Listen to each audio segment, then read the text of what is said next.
السلام عليكم. بلجيكا بتتعادل مع مصر 1-1. بعدين انا عمال اسال نفسي سؤال قبل ما اطلع، هو انا سعيد؟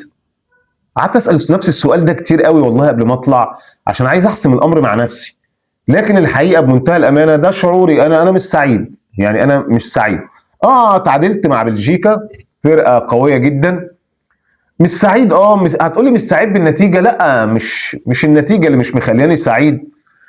المنتخب في حد ذاته بيكافح، كافحنا، يعني اسمنا النهارده بنعمل ايه؟ بنعمل كفاح، قصه كفاح، قصه صمود. ولكن دايما لو فضلت شايف الامور بالنسبه للمنتخب ان الحمد لله رب العالمين قدرت اتعادل مع فرقه كبيره، فدايما اشوف نفسي بنظره قليله جدا. يعني دايما اشوف نفسي قليل قوي، واي حاجه بعملها ان شاء الله لو تعادل مع فرقه كبيره يبقى خلاص الحمد لله ده اعلى انجاز. انا في الحقيقه مش سعيد، مش عشان النتيجه، عشان في ضعف عام في لعيبه كتيره جدا في المنتخب، مش قادره انها تديني شكل جمالي للمنتخب او تحسسني بالاطمئنان التام للمنتخب. مش قادر بصراحه احس بده. حسيت بلحظات في بعض الاحيان في كفاح، بنوصل، بنحاول ننتج، بنحاول نخض، ولكن بنخض اللي قدامنا، ولكن ده بيبقى على فترات وفترات قليله قوي الحقيقه، فترات قليله قوي. انا زعلان، عارف على ايه؟ انا زعلان على ان انا عندي لعيبه بدنيا مش الدنيا مش احسن حاجه عندي، فنيات عندي مش احسن حاجه، ما بقدرش اقف على الكوره كتير وانقل كتير، عارف ان منتخب مش عالي، وعارف ان منتخب قليل، وعارف ان مش مصنف، وعارف كل الكلام ده. يمكن ده اللي مخليني مش مبسوط، يعني عارف، ببقى عايز يبقى عندي الفخر زي اي منتخب تاني، وانا حاسس ان عندي منتخب قوي. يمكن ده الشعور اللي مخليني اللي هو ليه لا، برضه انا مصر نفسي يبقى عندي منتخب كبير يعني يمتعني كرويا. بعمل حاجات في بعض الاحيان يعني على المرمى، بنعمل حاجات بالصعوبة كبيرة جدا عشان نوصل ونعمل حاجة فيها ابداع. الحمد لله على كل حال، الجاي افضل ان شاء الله باذن الله. ولكن تعالى كده بس نخش على الشوط الاول، اللي انا بس ليا تعليق في اول حاجه على التشكيل. انا التشكيل ليا فيه تعليق بسيط جدا على امام عاشور. طيب، هو من امتى امام عاشور بيلعب وينج؟ طبعا هتقول لي امام عاشور عمل مباراه كبيره، طبعا عمل مباراه كبيره جدا وجايب هدف، طبعا وجايب هدف عالمي رائع جدا، ولكن انا ما احبش ان امام عاشور يلعب في الحته دي. يعني الحته دي ملهاش علاقه ان امام عاشور جاب هدف فتقول لي يا عم ده جايب هدف، هو لو في اي مركز في الملعب هيقدر يجيب الهدف بنفس الطريقه، فما تربطش المركز بالهدف. ده مش مركز امام عاشور، هو حطه جناح، فانا مش قادر افهم الحقيقه يعني. هو مش مركز امام عاشور، وعايز واحد سريع كان برضه قادر انه ينقلني اكتر ويفك عليا الضغط بشكل كبير اكتر. انا كنت اتمنى ان امام عاشور باستمرار يبقى في نص الملعب، خصوصا ان انا مريت بظروف كبيره جدا يا جماعه، وانا مخنوق ومش قادر العب كوره، ومضغوط جدا جدا جدا ومش قادر استلم. انا مش قادر استلم لان اولا هم بدنيا عاليين جدا واقوياء جدا وفنياتهم قويه جدا، كل ده على راسي. انا محتاج على الاقل واحد زي امام عاشور يا جماعه. ما ديك شفت امام عاشور لما بيقف على الكوره، الوحيد في الملعب اللي كان قادر يقف على الكوره ويراوغ ويعدي. الشكل ده انت شفته في مين في الملعب؟ في امام عاشور. عشان كده كنت قادر ان انا استفاد بامام عاشور ده في نص الملعب، خصوصا ان انا بقعد فترات كبيره جدا نايم تحت الكوره. فمحتاج حتى ناس يا جماعه تلاعب الاثنين اللي قدام اللي كانوا بشكل كبير جدا معزولين، سواء كان محمد صلاح او سواء كان مرموش، كانوا معزولين في بعض الاحيان بشكل كبير قوي. فما عجبنيش خالص ان المركز ده يكون موجود فيه امام عاشور. ده كان التعليق الاول. بدانا بدايه رائعه ومختلفه من المنتخب المصري، بتعكس ان في شخصيه. ليه؟ لقيت نفسي نازل العب عليهم كوره وعايز اقف على الكوره وامسك كوره وبروح. عجبني قوي الستايل ده في الاول، اللي هو لا انا مش بديهم الكوره ونايم من اول المباراه، انا نازل وعايز. عجبتني قوي جدا. لقيت ان بلجيكا عامله لنا حساب في الاول. طبعا لعبناهم اكتر من مره ودي، متفوقين عليهم في الوديات، ونزلنا في المباراه مش نايمين ورا وبنلعب وبنضغط. حسيت ان هم عاملين لنا قيمه في الملعب. ما كانش كمان بيضغطك من ال 18 بتاعك في الاول. ده معناه ايه؟ انه مش عايز يسيب لك مساحات ورا. ده معناه ان عامل لك حساب وشايفك منتخب كبير قادر ان انت تجيب فيه، ما بيروحش يضغطك من ال 18 بتاعك، وعادي لو ساب مساحات في ظهره عمال يقابلك من على الدايره. عجبني جدا ان احنا نظهر بالمظهر ده، ان انا عندي شخصيه قدام فريق بلجيكا. كنت حابب جدا ان اكمل المباراه بنفس الشكل ده. بعد شويه حسيت ان احنا عندنا مشكله كبيره جدا في الخروج بالكوره، ان انا اخرج بالكوره وانقل وابتدي اطلع. طبعا عندي مشكله غير طبيعيه بالمره، وانا برجئ المشكله ديت لنمره واحد: عدم وجود لاعب يقدر يقف على الكوره وينقل لي المهاجمين اللي عندي.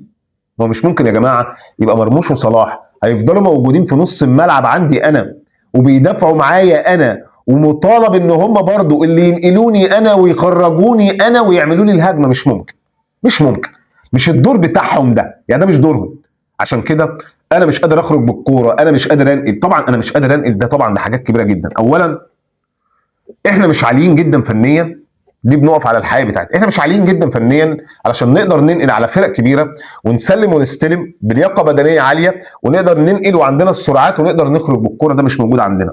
ضيف على ده عدم وجود لعيب زي امام عاشور نص ملعب يقدر ينقلك. اول ربع ساعه كانت عالميه جدا بالنسبه لمحمد هاني، اللي بيثبت انه في المباريات الكبيره يا جماعه بيبقى شخصيه مختلفه.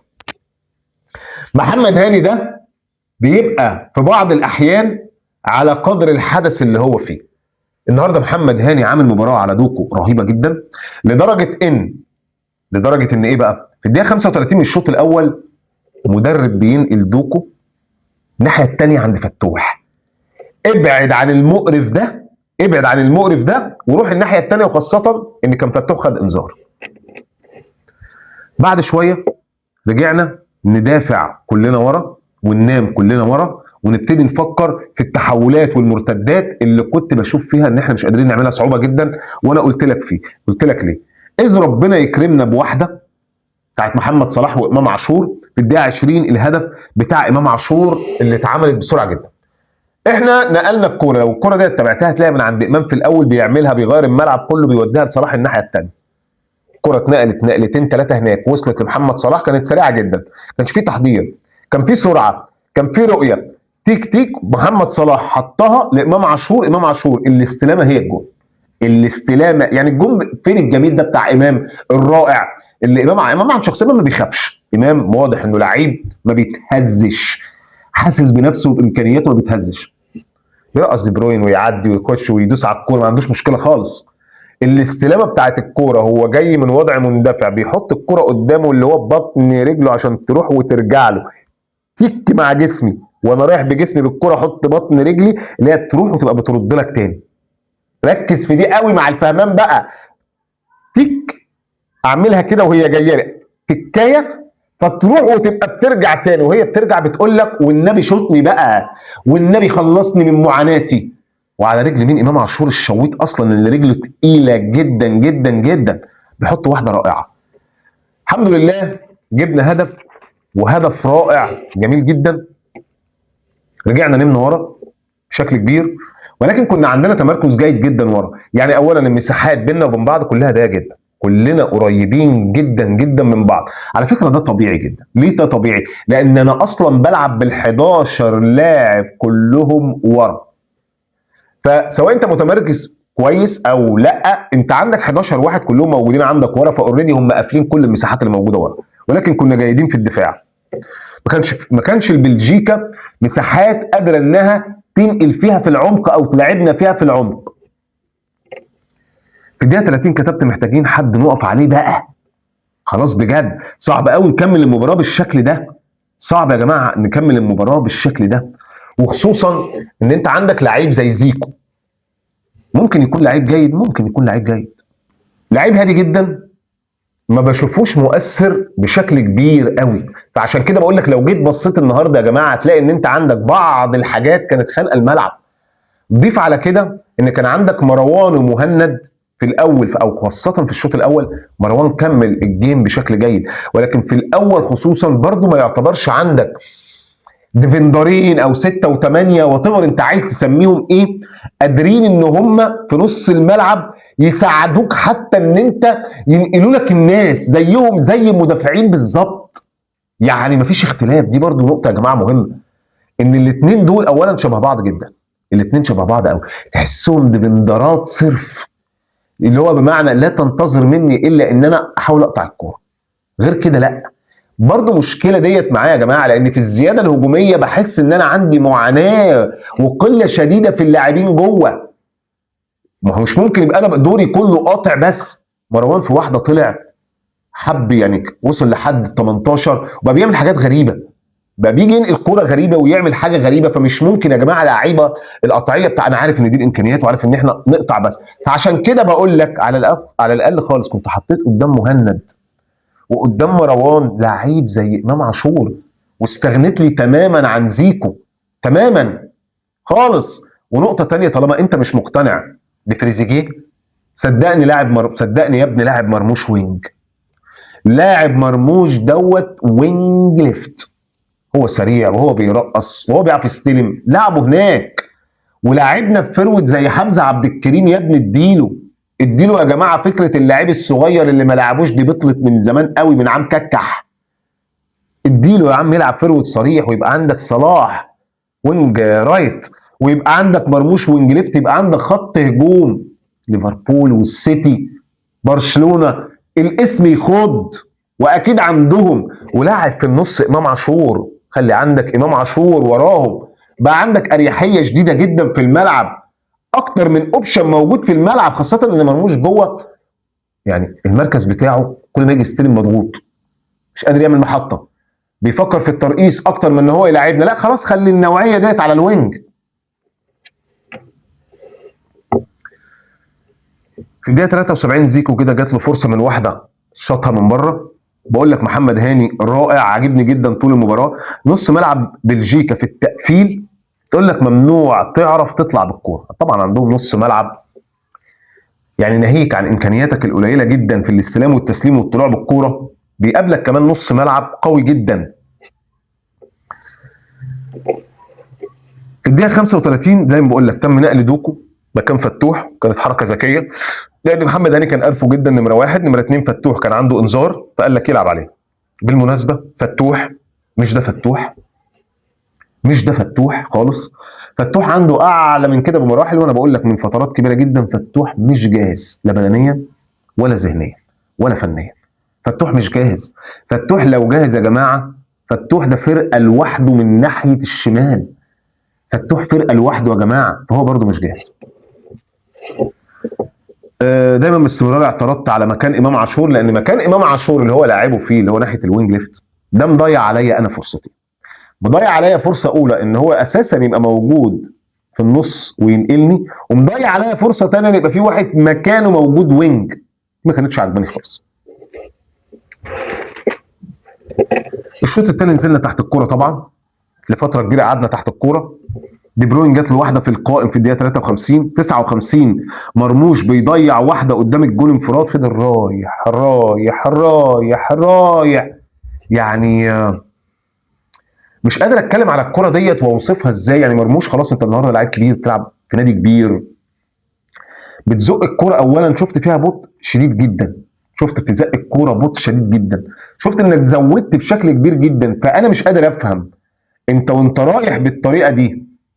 اللعيب الكبير هنا والخبرات السنين بتقول لك ان في لعيبه جايه ورايا وانا السابق عنهم باجي كده. يعني في لعيبه جايه ورايا مرموش سابق سن، لا اما بزق الكره في النص عشان اطلعهم بره اللعبه وادي نفسي اتنين اوبشن، ان انا رايح انا والجون وهم طلعوا بره، او ان هم يشيلوني واخد ضربه جزاء، او ان من اول خالص اقدر المسافات اللي مش هلحق فابتدي اقف واشوف مين اللي كان بيجري وكان في اتنين بيقطعوا وابتدي العب لهم. اقول لك في استغلال غير جيد خالص للفرص. في الدقيقه 64 مرموش بيضيع واحده تاني. مرموش اناني بشكل غير طبيعي بالمره، وانا مش قادر افهم ازاي حسام حسن بشخصيته القويه ديت مش قادر يظبط لعيب زي ده ويحاول يوجه الطاقات بتاعته كلها انه يبتدي يلعب معانا. مش ممكن كل كرة بمسكها افكر في نفسي بس. دي مشكله كبيره قوي يا جماعه مع منتخب زينا ما بيوصلش كتير. ده 69 نزل رامي ربيعه، طلع امام عاشور. انا ما اعرفش امام طلع ليه الحقيقه، يعني هل هو مصاب مثلا؟ انا ما اعرفش. ولكن يعني انا يعني هل من بدري مثلا كنت عايز انام؟ ما دي غلطه برضو من ضمن الاخطاء. يعني دي غلطه من ضمن الاخطاء يا جماعه. النهارده انا بنزل رامي ربيعه علشان ازق حمدي فتحي قدام، علشان ابقى بلعب تقريبا بالفرقه كلها دفاع تقريبا، وانا بلعب بحمدي فتحي. ومروان ومهند وراهم 4 ورا، يبقى انا كده ناوي اعمل ايه؟ انا مش فاهم. يعني انا مش فاهم حرفيا. انا كده بقول للمباراه من بدري قوي قوي قوي قوي، انا خلاص يا جماعه انا بقفل من دلوقتي. لا، انت بتلعب قدام فريق بلجيكا، مفيش حاجه اسمها تقفل. لا عادي ممكن يجي فيك، ولا محتاج لعيب تاني ينقلك. انا مش موافق جدا، يعني مش موافق خالص على التغييره دي بصراحه. في الدقيقه 75 بيطلع زيكو وينزل زيزو، وبيطلع الصلاح وبينزل حمزه عبد الكريم. انا برضه مش موافق على ان صلاح يطلع. انا مش موافق على ان صلاح يطلع. انا كنت دايما بهاجم صلاح، اقول لك ما بيعملش وما بيأديش والكلام ده كله. ولكن تيجي تبص على صلاح في منتخب زي منتخب مصر وتقول طب صلاح في ليفربول بيعمل حاجات قويه. في ليفربول بيعمل حاجات قويه، معاه فرقه كبيره، عناصر جيده. مش مطالب منه ان 24 ساعه يبقى موجود عندي انا عند ال 18 عمال يدافع، وبعد كده يفضل معاه بدني عالي جدا وعمال يدافع ويستلم وينقلني ويطلع. مش ممكن يا جماعه، يعني مش ممكن. وكمان ناس مركزه معاه لانه صلاح من الفريق الخصم، مش ممكن. ولكن ستيل محمد صلاح في الملعب بيطمن الحقيقه. محمد صلاح في الملعب وجوده عامل زي التقيله في الملعب. فلا ابدا مش موافق على خروج صلاح. كنت اتمنى ان صلاح يفضل موجود في الملعب مع نزول حمزه عبد الكريم. ضغطنا كتير كتير قوي قوي قوي، ضغطنا كتير وجي فينا جون بتاع لوكاكو. ضغطنا كتير جدا، وكان ممكن يخش فينا اكتر لو فضلنا ماشيين بنفس النظام ده. تعالى كلمني على ابراهيم عادل المضحك. قبل كده قلت لك ابراهيم عادل ده مضحك. مش يعني برضو انا مش قادر افهم لعيب زي دوت. يعني عارف والله ان معظمنا محليين والله وراضي، بس ابراهيم عادل يا جماعه مش ممكن بقى. بلاش يعني، بلاش قرف وبلاش نضحك على بعض. يا ابني احنا بنلعب في كاس عالم، قلت لك المره اللي فاتت ماتش البرازيل. ايه ده؟ اقف على الكره الستايل بتاعه. ها ها ها هتجيلي علشان انتشك؟ مش ممكن يا جماعه، مش ممكن يا جماعه. خلينا نلعب كوره صريحه شويه. مش ممكن يا جماعه، خلونا نلعب بتيم اقوى من كده شويه بصراحه. العب بحمزه عبد الكريم فيرود من فضلك صريح، والعب بمرموش وينج ليفت، والعب بصلاح وينج رايت، والعب بامام عاشور تحتهم، والعب باثنين ببندرين، والعب باي حد ورا زي ما انت بتلعب مع محمد هاني وفتوح، وعندك الاثنين اللي بتلعبوا السوبرين. وبعد كده اعمل تغييراتك زي ما انت عايز. لكن في لعيبه مش ممكن يا جماعه، في لعيبه ما تنفعش قوي. يعني في لعيبه وحشه هتقولي طب يعني ممكن تنفع، ممكن تنفعك في مباريات تعبانه مع فرق تعبانه. لكن ستيل يعني انا نازل العب مباراه النهارده قويه مع فريق قوي. اديني كل عنصر قوي، كل عنصر تقيل. بلاش بقى نلعب بابراهيم عادل وبقى نلعب بزيكو بقى، وبلاش نقعد نعمل الحاجات دي. بلاش. عشان كده انا زعلان. لا انا كنت عايز اكسب، وكنت ممكن اكسب لو كان معايا تشكيله افضل من كده شويه وتغييرات احسن من كده شويه. في المجمل، في المجمل قدرنا نطلع متعادلين مع فريق بلجيكا. عادي، انا عادي. لا يعني عادي، مش سعيد ان انا اتعادلت مع بلجيكا، لا مش سعيد. كنت احب ان انا اكسب بلجيكا، واحب ان انا ابتدي اكسب بقى. لازم يبقى عندي الطموح ده. طموحي هو يبقى زي يكون طموح اللعيبه ويكون طموح حسام حسن. نظرتي دايما القليله ان انا الحمد لله دايما باستمرار ان انا قادر اعمل اي حاجه هتخليني دايما شايف نفسي ان انا قليل. لا لا لا، انا شايف ان انا كنت قادر اعمل افضل من ده، قادر اعمل افضل من كده شويه. عشان كده بقول لك عندنا ايجابيات. عندنا ايجابيات، لكن عندنا برضو سلبيات في لعيبه في اداره مباراه برضو. يعني وفي اداره مباراه الحقيقه كان في بعض التغييرات مش عجباني خالص. انا اكتر دور مش قادر افهم ازاي ما حدش يكون شايف دور امام عاشور. مين عندك صانع لعب في المنتخب؟ ما عندكش. مين 10؟ ما عندكش. مين وانت بتلعب دفاعي؟ مين وانت الفرقه بتاعتك محتاجه تتنفس؟ مين وانت مضغوط باستمرار؟ امام عاشور. مين عندك اللي بيقدر؟ شفت مين في الملعب بيرقص حد؟ امام عاشور. شفت مين في الملعب بيعمل لك فنتايه وبيعدي؟ امام عاشور. يبقى استغل الراجل ده في الحته اللي تفيدك في الخطه بتاعتك. الجاي افضل ان شاء الله. هارد لك لمنتخب تونس طبعا. الجاي افضل ان شاء الله. نحاول نعمل مباريات اعلى شويه من اللي احنا بنقدمه. ممكن نعمل مباريات اعلى شويه في الجاي من اللي احنا بنقدمه. سلام عليكم.